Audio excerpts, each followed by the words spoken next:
కర్నూలు జిల్లా మల్లన్న జాతరలో జరిగినటువంటి దుర్ఘటన ఏదైతే ఉందో ఇది సమాజం తలదించుకున్నటువంటి పరిస్థితి. మరి ఈనాడు కులం పేరుతో, అధికార బలంతో, ఆగ్రహకుల అహంకారంతో మరి వారసత్వం చాకలి ఐలమ్మ వారసత్వాన్ని పుణికిపుచ్చుకున్నటువంటి చాకలి కుటుంబం పైన గుడిలోకి ప్రవేశం లేకుండా దాడి చేయడం అంటే ఈ బడుగు బలహీన వర్గాల పైన దాడి చేయడమే. మరి ఇప్పుడున్న పరిస్థితుల్లో కాంగ్రెస్ పార్టీకి సంబంధించినటువంటి నా సర్పంచ్ అనే వ్యక్తి, ఆయన వర్గీయులు 8 మంది మరి ఆ పసిపాపను ఆ తల్లి పైన దాడి చేసి ఆ పసిపాపను చంపడానికి వాళ్ళే కారణం. ఇది హత్యనే, ఇది ముమ్మాటికి ప్రభుత్వ హత్యనే. దీన్ని తీవ్రంగా ఖండిస్తున్నాం. మరి ఇటువంటి పరిస్థితుల్లో ఇప్పుడున్న పరిస్థితుల్లో మరి కాంగ్రెస్ ప్రభుత్వం కూడా దీనిపైన స్పందించాలి. మరి ఈ జిల్లా ముఖ్యమంత్రి అయినటువంటి రేవంత్ రెడ్డి కూడా మరి ఇంత అమానుషమైనటువంటి ఘటన జరిగింది, మరి దీనిపైన స్పందన లేదు. ఇంకో దుర్మార్గమైన విషయం ఏంటంటే మరి బాధితుడు పోలీస్ స్టేషన్ పోయి కంప్లైంట్ చేస్తే ఆ బాధితుడి పైన ఎఫ్ఐఆర్ చేసినారంటే మరి పోలీస్ వ్యవస్థ ఎక్కడుంది? ఈ రాజ్యాంగాన్ని రచించేటువంటి వ్యవస్థ కానీ, ఈ ప్రజలు రక్షించేటువంటి వ్యవస్థ పోలీస్ వ్యవస్థనే మరి బాధితుల పైన ఎఫ్ఐఆర్ చేసిందంటే మరి ఎంత కుట్ర పడుతుందో ఈ రాజ్యం మనం ఆలోచించాల్సినటువంటి విషయం. బడుగు బలహీన వర్గాలలో మరి గుడి పేరుతో ఇవాళ టికెట్ పేరుతో 100 రూపాయల టికెట్ అడిగితే లేవన్నందుకు దేవుని మొక్కడానికి వస్తే మరి దేవుని పేరు మీద రాజకీయం చేస్తూ కుల ధృవకారంతో ఆ యొక్క అగ్రనాయకులు ఎవరైతే ఉన్నారో వారు మరి గుడిలోకి ప్రవేశం లేకుండా టెంకాయల రూమ్లో వేసి కొట్టడం అంటే ఇది ఎంతవరకు కరెక్టు?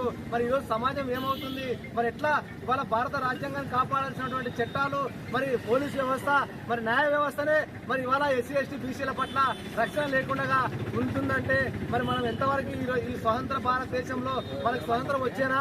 మరి వచ్చి 75 ఏళ్ళు అయితే కూడా ఇవాళ కులరక్కసి ఇంకా పరిగెడుతూ ఉంది. కులరక్కసి ఇంకా ఆ నాట్యం చేస్తూనే ఉంది ఈ దేశంలో.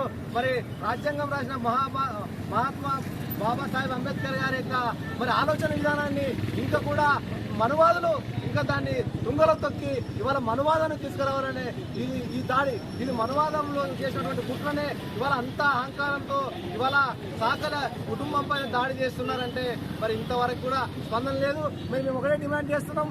మరి ఈ ప్రభుత్వానికి నిజంగా చిత్తశుద్ధి ఉంటే, నిజంగా బడుగు బలహీన వర్గాల పైన ప్రేమ ఉంటే, నిజంగా ఎస్సీ ఎస్టీ బీసీ మైనారిటీల పైన మరి మక్కువ ఉంటే ఈ రేవంత్ రెడ్డి సర్కార్కి ఒకటే డిమాండ్ చేస్తున్నాం.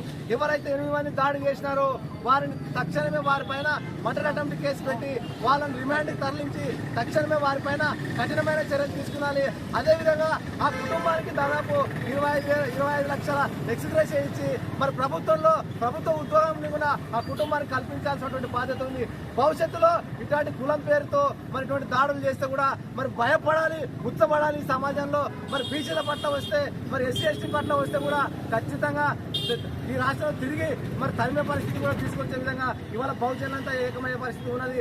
ఇవాళ దళిత బహుజనుల మీద దాడులు చేస్తూ ఉన్నారంటే ఈ సమాజం ఎక్కడికి పోతున్నది? మరి ఇవాళ మహాత్మా జ్యోతిరావు పూలే ఆలోచన విధానాన్ని, అంబేద్కర్ ఆలోచన విధానాన్ని, పెరియార్ ఆలోచన విధానాన్ని ఈ దేశంలో తీసుకురావాలి. కానీ వ్యతిరేకంగా వస్తున్నారు. ఇంకా ఇప్పుడు ఈ ఆధునిక టెక్నాలజీ కాలంలో కులం పేరుతో దాడులు చేయడం అంటే ఎంత సిగ్గుచేటు, ఎంత తలదించుకోవాల్సినటువంటి పరిస్థితి ఈ దేశంలో కానీ ఈ రాష్ట్రంలో ఉన్నది.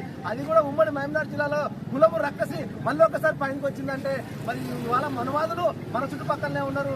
మరి మనువాదులను కూడా తరిమి కొట్టే ప్రయత్నం చేయాల్సినటువంటి బాధ్యత ఉంది. కాబట్టి ఈ కాంగ్రెస్ ప్రభుత్వం చిత్తశుద్ధి ఉంటే వెంటనే ఖచ్చితంగా వాళ్ళని రిమాండ్ చేసి జైలుకు పంపి న్యాయం చేసి జరిగే విధంగా చర్యలు తీసుకోవాలి. అప్పుడైతేనే మరి దీనిపైన